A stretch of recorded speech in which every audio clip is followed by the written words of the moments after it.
So I was at JFK last week, just standing at the curb waiting for a car. Okay. And I watched this, just an endless parade of empty black sedans leaving the terminal. Hmm. Dozens of them, just peeling off into traffic with zero passengers. And it really hit me. We talk so much about flight emissions, but what about this? This ghost fleet on the ground. It's the elephant in the room, or I guess the empty SUV in the room. Right. What you're talking about is, I mean, it's the absolute bane of corporate logistics. Companies are under so much pressure to get their carbon footprint down, and ground travel has always been this messy, hard-to-control thing. And that's where a company like LUXY comes in, I take it. Exactly. They're not just another booking app. They're trying to solve a really complex math problem. Been bugging the industry for, well, forever. The math problem being deadhead miles, right? Now, most people have probably heard that term. It means an empty return trip. But is it really that big of a deal? Oh, it's massive. In the traditional model, efficiency is almost an accident. It's not a feature. Think about it. You book a car. The driver's job is to get you there. Period. Once you step out, the meter stops, but the engine doesn't. And they have to get back to their base. They have to get back. So if they dropped you in the suburbs, they were driving all the way back to the city empty. That's just pure waste. Fuel, emissions, traffic, for literally no economic value. So this is where LUXY's loops come in. When I first read about it, I thought, okay, so it's carpooling. But it seems a lot more sophisticated than that. Yeah. Please don't call it carpooling. Corporate travel managers would probably have a heart attack. Right, okay. No, this is all about asset utilization. The loop isn't about two people in one car. It's about predictive matching. LUXY's platform can see the demand at both ends of a route.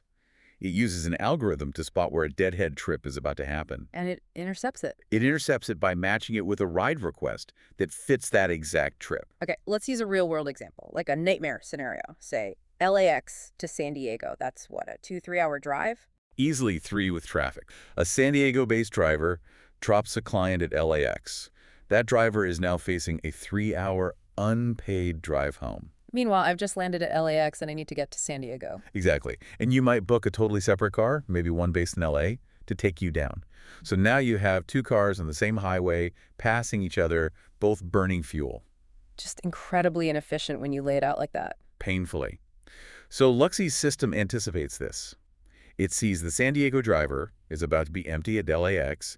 It sees your request to go to San Diego from LAX. And it just stitches them together. It stitches them together.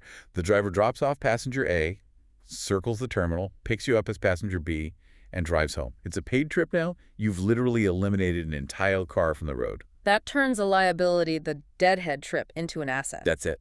Okay, that sounds great for the planet, but let's be real. When a company hears sustainable travel, they usually think it means inconvenient or, budget. Am I sacrificing service quality here? That's always the fear, isn't it? But the data suggests the opposite. Because you're making the driver's time more valuable, the whole cost structure is actually more efficient. But the real win for a travel manager is the reporting headache it solves. Everyone's scrambling with ESG reporting right now. And those Scope 3 emissions from things like travel are so hard to track. Because you just get a receipt that says the dollar amount, not the carbon cost. Right. Or you use these vague industry averages that aren't very good. So it's sustainability without the sacrifice. That is the holy grail for business travel. You meet your green targets without telling your executives they have to wait an extra hour or take the bus. It's interesting. It just reframes it as not doing less, but just being smarter, using data to fix a really obvious flaw. Exactly. Scale is key, of course. You need enough cars in the system to make the matches. But once you have it, it proves that being eco-friendly and being economically efficient aren't enemies. In logistics, they're actually the same thing. There's the same thing. Yeah. Waste is expensive, whether you measure it in dollars or in CO2. That's a solid takeaway. And if we can wipe out deadhead miles just by looking at the data a little differently, it really makes you wonder, what else are we missing? It does open up some bigger questions. Right. If we can fix this loop, what other invisible empty trips are happening all around us? Delivery trucks, food service. How many other empty seats are crisscrossing our cities just because we haven't connected the dots yet? 100%. And if you're curious to see how this works, they're actually letting our listeners try the platform out. Yeah, they set up a promo code just for this deep dive. It's deadhead25. Okay, so that's DEADHEAD 25. Right. And that gives you $25 off a ride booked through LuxyRide.com or their apps.